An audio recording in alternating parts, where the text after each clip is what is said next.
பிதா சுதன் பரிசுத்த ஆவியின் பேராலே ஆமீன். ஆண்டவர் உங்களோடு இருப்பாராக, உம் ஆன்மாவோடும் இருப்பாராக. புனித பவுல் தெசலோனிக்கருக்கு எழுதிய முதல் திருமுகத்தில் இருந்து வாசகம். அதிகாரம் 2, இறை வார்த்தை 4. நாங்கள் தகுதி உடையவர்கள் என கருதி நற்செய்தியை கடவுளே எங்களிடம் ஒப்படைத்தார். அதற்கு ஏற்ப நாங்கள் பேசுகிறோம். மனிதர்களுக்கு அல்ல, எங்கள் இதயங்களை சோதித்தறியும் கடவுளுக்கே உகந்தவர்களாயிருக்க பார்க்கிறோம். ஆண்டவரின் அருள்வாக்கு. இறைவா உமக்கு நன்றி. கிறிஸ்துவுக்குள் பிரியமான என் அன்பு சகோதர சகோதரிகளே, இந்த திருவருகை காலத்திலே நாம் மகிழ்ச்சியோடும் சந்தோஷத்தோடும் நாம் உபவாசம் இருந்தும் மற்றவர்களுக்கு உதவி செய்தும் நன்றாக ஜெபித்தும் ஆண்டவருடைய பிறந்த நாளை கொண்டாட நம்மை தயாரித்து கொண்டு இருக்கின்றோம். உண்மையிலே ஆண்டவர் உங்களை பார்த்து மிகவும் பெருமிதம் கொள்கின்றார். என்னுடைய மகன், என்னுடைய மகள் என்னை தேடி வந்து எனது திரு சமூகத்தில் அமர்ந்து அனுதினமும் ஜெபிக்கிறார்களே, அவர்களுடைய ஜெபத்தை நான் கேட்பேன், அவர்களுடைய கூக்குரலுக்கு செவி கொடுப்பேன், அவர்களுடைய கண்ணீரை துடைப்பேன், அவர்களுக்கு விடுதலையை பறைசாற்றுவேன், அவர்கள் வெற்றி பெற்று மகிழ்ச்சியோடு இருக்க வேண்டும் என்பதற்காகவே நான் அவர்களை இந்த காலை பொழுதிலே நற்கருணையில் இருந்து நான் தேடி வந்திருக்கிறேன் என்று அவர் வாக்கு கொடுக்கின்றார். கடவுளுக்கு பிரியமான அன்பு சகோதர சகோதரிகளே, நீங்கள் அனைவரும் கடவுளால் தேர்ந்தெடுக்கப்பட்டவர்கள், கடவுளுடைய பிள்ளைகள். கடவுளுடைய வழியில் நடப்பதற்காக ஆண்டவர் உங்களை அழைத்து இருக்கின்றார். எனவே இந்த நாட்களிலே ஆண்டவருக்கு உகந்த காரியங்களை செய்ய நம்மை தயார்படுத்திக் கொள்வோம். ஒரு 48 நாட்கள் நீங்கள் நன்றாக ஜெபமாலை செய்து ஒவ்வொரு நாளும் திருப்பலிக்கு சென்றீர்கள் என்றால் அதே உங்களுக்கு பழக்கமாக மாறிவிடுமாம். ஒரு மனிதன் 48 நாட்கள் தொடர்ந்து குடித்தான் என்றால் அவன் குடிக்கு அடிமையாகி விடுகின்றான். ஒரு மனிதனோ ஒரு மனிதையோ 48 நாட்கள் தொடர்ந்து உபச்சார பழக்கங்களை செய்து கொண்டு இருந்தால் அந்த உபச்சார பழக்கங்களுக்கு அடிமையாகி விடுகின்றானாம். ஒரு மனிதன் 48 நாட்கள் அவன் சிகரெட் குடித்து கொண்டே இருந்தால் அவனால் அந்த அடிமைத்தனத்தில் இருந்து வெளியிலே வர முடியாது என்று ஒரு அறிக்கை சொல்லுகின்றது. அன்பார்ந்தவர்களே, நீங்கள் ஆண்டவரை சொந்தமாக்கி கொள்ளக்கூடிய அரச குருத்துவ கூட்டமாக இருக்கின்றீர்கள். ஆண்டவர் உங்களை தேர்ந்தெடுத்து இருக்கின்றார். ஆண்டவர் உங்களுக்கு வெற்றியை தருவதற்காக புனிதர்கள் வழியாகவும் அவர் பேசி இருக்கின்றார். அன்பார்ந்தவர்களே, இந்த நாளிலே கடவுளுக்கு உகந்தவர்களாக இருக்க பார்க்கிறோமா என்று நம்மையே நாம் ஆய்ந்தறிந்து பார்க்க வேண்டும்.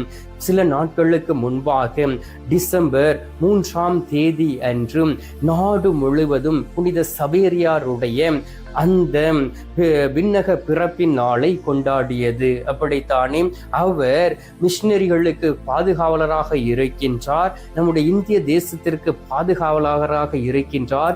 இந்திய தேசத்திலே 5-6 ஆண்டுகள் தங்கி ஆண்டவருடைய பணியை கடற்புறங்களில் செய்தவர். அன்பார்ந்தவர்களே, அவர் மனிதர்களுக்கு உகந்தவராக இருக்க வேண்டும் என்று சொல்லி அவர் அரச குடும்பத்திலிருந்து பிறந்து வந்து இருந்தாலும் எப்படியாவது நன்றாக படித்து நல்ல ஒரு ஆசிரியராக இந்த உலகத்தில் இருக்க வேண்டும், பெயரும் புகழுமோடு இருக்க வேண்டும் என விரும்பினார். எனவே தாய் தந்தையிடம் கேட்டுக்கொண்டு அவர் பாரிஸுக்கு சென்று அவர் படித்தார். படித்து கொண்டு இருக்கும் பொழுதே புனித லொயோலாவுடைய அந்த ஒரு உறவு அவருக்கு கிடைத்தது.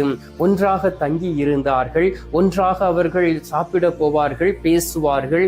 அப்பொழுதுதான் ஒரு நாள் புனித லொயோலா இன்னாசியார் புனித சவேரியாரிடம் சொன்னார், உலகத்தையே ஒருவன் தனதாக்கி கொண்டாலும் தன்னுடைய ஆன்மாவை இழந்து விட்டால் அவனுக்கு கிடைக்கும் பலன் என்ன என்றும் அவர் அந்த வார்த்தையை, ஆண்டவருடைய வார்த்தையை சொன்ன உடனே இவருக்குள் ஒரு மாற்றம் வந்தது. இந்த பெயரையும் புகழையும் வைத்து நாம் என்ன செய்ய போகிறேன்? நான் பெரிய ஆசிரியராக இருந்து என்ன செய்ய போகிறேன்? என் ஆண்டவருக்கு ஏதாவது செய்ய வேண்டும் என்று நினைத்து லொயலா இன்னாசியரோடு சேர்ந்து இயேசு சபையை உருவாக்கி அவர் போர்ச்சுகீய அரசருடைய பரிந்துரையின்படி இந்திய தேசத்திற்குள் அடியெடுத்து வைத்தார். அன்பார்ந்தவர்களே, 5 ஆண்டுகள் கன்னியாகுமரி, கேரளா, தூத்துக்குடி அந்த இடங்களிலே அவர் பணிகளை செய்தாராம். 45 கோயில்களை கோட்டார் மறை மாவட்டத்திலே அவர் கட்டி இருக்கின்றார். அங்கிருந்து அரசர்களுக்கு நடுவிலே அமைதியை கொண்டு வந்தார். பாருங்கள், மனிதனுக்கு உகந்தவராய் இருக்க பார்த்த அவர் கடவுளுக்கு உகந்தவராய் மாறி போனார். அரச குடும்பத்தின் பிரபுத்துவ குடும்பத்தில் பிறந்தவர் ஒரு சாதாரண மனிதராக மொழி தெரியாத இடத்திற்கு, இனம் புரியாத இடத்திற்கு அவர் மக்களை தேடி வந்து ஆண்டவருடைய வார்த்தைகளை கையிலே ஒரு சிலுவையை வைத்துக் கொண்டு இன்னொரு கரத்திலே ஒரு மணியை வைத்துக் கொண்டு கடற்புறங்களிலே ஆண்டோடைய பணியை செய்து லட்சக்கணக்கான மக்களை இயேசுக்குள் வழி நடத்தினார். எனவே நாம் மனிதருக்கு உகந்தவராய் இருக்க பார்த்தோமே என்றால் கடவுளை இழந்து போய் விடுவோம். கடவுளுக்கு உகந்தவராய் நாம் வாழ்ந்து கொண்டு இருந்தோமே என்றால் ஆண்டவர் நம்மை மனிதர்களுக்கு உகந்தவராகவும் மாற்றி விடுவார். எனவே தான் எபிரேயர் 10:9 வாசித்து பாருங்கள். அதில் சொல்லப்பட்டு இருக்கின்றது, உமது திருவுளத்தை நிறைவேற்ற இதோ வருகிறேன் என்றார். ஆம் அன்பார்ந்தவர்களே, ஆண்டவராகிய இயேசு கிறிஸ்து தந்தையினுடைய திருவுளத்தை நிறைவேற்ற அந்த உலகத்திற்கு வந்தார். தந்தையை பற்றி கூறினார். தந்தையினுடைய வாழ்க்கையை எல்லோரிடமும் எடுத்துரைத்தார். அவருடைய மகன் என்பதை சொல்லிக் கொடுத்தார். அவரை யாரும் நம்பவில்லை. ஏனென்றால் மக்கள் இருளில் இருந்தவர்கள் ஒளியை காண பயப்பட்டார்கள். அன்பார்ந்தவர்களே, எனவே நாம் கவனமாக இருக்க வேண்டும். ஒளியிடம் இருக்கிறோமா, இருளில் இருக்கிறோமா என்று இந்த திருவருகை காலத்திலே நாம் நம்மை ஆய்ந்து அறிந்து பார்க்க வேண்டும். பாருங்கள், இந்த உலகத்தில் நாம் ஆண்டவரோடு இணைந்து விட்டோமே என்றால் சில இன்னல்களும் பிரச்சனைகளும் வரும். ஆனால் நமக்கு முன்பாக அவர் இருப்பார். ஏனென்றால் ஆண்டவர் அவருடைய திரு உடலினால் நம்மோடு இணைக்கப்பட்டு விட்டார். 2 தீமோத்தேயு 3:12 வார்த்தையில் சொல்லப்பட்டு இருக்கின்றது, இயேசு கிறிஸ்துவிடம் இணைந்து இறைப்பற்றுடன் வாழ விரும்புவோர் அனைவரும் இன்னல் உருவர் என்று சொல்லப்பட்டு இருக்கின்றது. ஆண்டவராகிய இயேசு கிறிஸ்துவோடு நாம் இணைந்து இருந்தால் நாம் இன்னல் உருவோம். ஆண்டவராகிய இயேசு கிறிஸ்துவோடு நாம் வாழ்ந்தால் இன்னல் உருவோம் என்பதை அறிந்திருக்க வேண்டும். ஏனென்றால் கடவுளுக்கும் நமக்கும் இடையே ஒரு இணைப்பாளர் ஆண்டவராகிய இயேசு கிறிஸ்து இருக்கின்றார். ஆண்டவராகிய இயேசு கிறிஸ்துவுக்கும் மக்களுக்கும் ஒரு இணைப்பாளர், ஒரு குருவானவராக இருக்கின்றார்.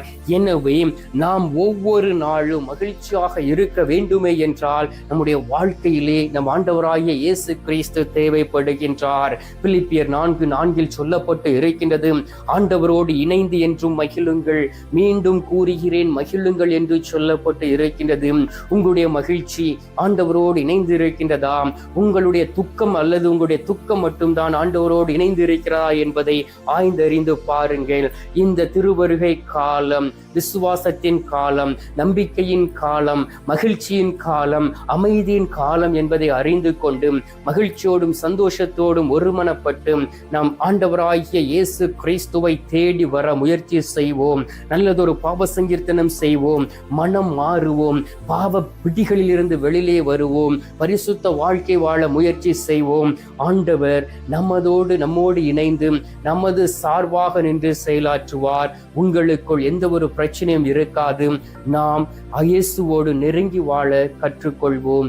இந்த அருமையான நேரத்திலே, நாளிலே பிரியமானவர்களே, சில மணி துளிகள் என்னோடு இணைந்து நமது நடுவில் உயிருள்ள தெய்வமாக இருக்கக்கூடிய நற்கருணை நாதரிடம் விசுவாசத்தோடும் நம்பிக்கையோடும் ஜெபிப்போம். அவர் நம்மை பொறுப்பெடுத்துக் கொள்வார், நம்மை ஏறெடுத்துக் கொள்வார். நாம் அவரோடு நெருங்கி இருப்பதை ஒவ்வொரு நாளும் அவர் நமக்கு வெளிப்படுத்துவாராக. கண்களை மூடி சில மணி துளிகள் நற்கருணை நாதரிடம் மன்றாடுவோம். எங்கள் பரலோக தந்தையே, இயேசு கிறிஸ்துவே, தூயனல் ஆவியே, தகப்பனே, இந்த புதிய நாளுக்காக உமக்கு நன்றி சொல்லி உம்மை துதிக்கிறோம் அப்பா. இந்த காலை பொழுதிலே ஒரு புதிய ஆற்றலை எங்களுக்கு தருவதற்காக, புதிய வல்லமையோடு செயலாற்றுவதற்காக நீர் எங்களை தேடி வந்திருக்கின்றீரே, அதற்காக உமக்கு நன்றி சொல்லி உம்மை துதிக்கிறேன் அப்பா. ஆண்டவராகிய இயேசு கிறிஸ்துவே, நீர் இந்த உலகத்தில் எங்களைப் போல் ஒரு சாதாரண மனிதராக பிறந்து மகிழ்ச்சியோடும் சந்தோஷத்தோடும் உமது தாய் அன்னை மரியாளோடும் உமது தகப்பன் புனித சுசேயப்பர் அவரோடும் வாழ்ந்த பொழுதும் நீர் கடவுளுக்கும் மனிதருக்கும் உகந்தவராய் இருந்தீரே, அதே போல் தகப்பனே இந்த நாளிலே நாங்கள் உமக்கு உகந்தவராய் இருக்கக்கூடிய வல்லமையை தருவீராக. நாங்கள் உங்களுக்கு உகந்தவராய் இருப்பதை விட மனிதர்களுக்கு உகந்ததாய் இருப்பது நல்லது என்று சொல்லி மனிதர்களை தேடி சென்று தோல்விகளை சந்தித்திருக்கின்றோம், பிரச்சனைகளை தேவையில்லாமல் பெற்றிருக்கின்றோம். அந்த தருணத்திற்காக மன்னிப்பு கேட்கிறோம் அப்பா.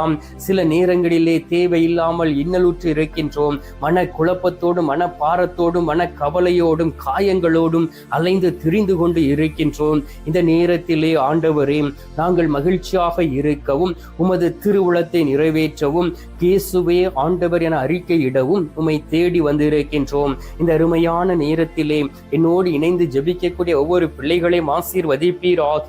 அவருடைய குடும்பங்களை ஆசீர்வதியும், அவர்களுடைய முயற்சிகளை ஆசீர்வதியும். அவர்கள் எதற்காக உம்மை தேடி வந்து விண்ணப்பங்களை ஏறெடுத்து ஜெபிக்கிறார்களோ அதற்கு பதில் கொடுப்பீராக. நோயில் இருந்து விடுதலை தேவைப்படுகின்றது, சாபத்தில் இருந்து விடுதலை தேவைப்படுகின்றது, துக்கங்களில் இருந்து விடுதலை தேவைப்படுகின்றது, கலக்கங்களில் இருந்து விடுதலை தேவைப்படுகின்றது. இவை அனைத்திலும் இருந்து அவர்கள் வெளியே வந்து என் ஆண்டவருக்கு உகந்த ஒரு வாழ்க்கை வாழவும் என் ஆண்டவரை பின்பற்றக்கூடிய பிள்ளைகளாய் மாறக்கூடிய பாக்கியத்தையும் வல்லமையும் கொடுப்பீராக. உம்மோடு இணைந்து இருக்கும் பொழுது அவர்கள் மகிழ்ச்சி கொள்வார்கள் என்பதை அவர்கள் இந்த நாளிலே விசுவசிக்கிறபடியினால் ஆண்டவரை உம்மை நோக்கி ஜெபிக்கின்றேன். அவர்களுடைய விசுவாசங்களின்படி அவர்களை ஆசீர்வதித்து அற்புதங்களை செய்வீராக.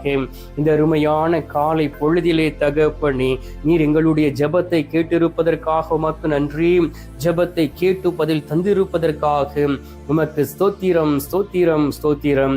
மீட்பெரும் இரட்சகருமான இயேசுவின் திருக்கரத்தில் ஒப்பு கொடுத்து எங்கள் பாதுகாவலராம் புனித சூசையப்பர் வழியாக ஜெபிக்கின்றோம். அன்பு தந்தையே, ஆமீன். பரலோகத்தில் இருக்கிற எங்கள் பிதாவே, உம்முடைய நாமம் அர்ச்சிக்கப்படுவதாக, முதலாட்சியம் அருக, உமது சித்தம் பரலோகத்தில் செய்யப்படுவது போல பூலோகத்திலும் செய்யப்படுவதாக. எங்கள் அனுதின உணவை எங்களுக்கு இன்று அளித்தருளும், எங்களுக்கு தீமை செய்கிறவர்களை நாங்கள் பொறுப்பது போல எங்கள் பாவங்களை பொறுத்தருளும், எங்களை சோதனை உள்ளவிடாதையும் தீமையில் இருந்து எங்களை ரட்சித்தருளும். ஆமேன். அருள் நிறைந்த மரியே வாழ்க, கர்த்தர் உடனே பெண்களுக்குள் ஆசீர்வதிக்கப்பட்டவள் நீரே, நம்முடைய திரு வயிற்றின் கனியாகிய இயேசும் ஆசீர்வதிக்கப்பட்டவரே. அஜிஷ்ட மரியே, சர்வேசுடைய மாதாவை, பாவிகளா இருக்கிற எங்களுக்காக இப்பொழுதும் எங்கள் மரண நேரத்திலும் வேண்டிக் கொள்ளும். ஆமேன். பிதாவுக்கும் சுதனுக்கும் பரிசுத்த ஆவிக்கும் மகிமை உண்டாவதாக. ஆதியில் இருந்தது போல இப்பொழுதும் எப்பொழுதும் என்றென்றும் இருப்பதாக. ஆமீன். அன்பார்ந்தவர்களே, நற்கருணை நாதர் தரும் ஆசீர்வாதத்தை பெற்றுக் கொள்வோம்.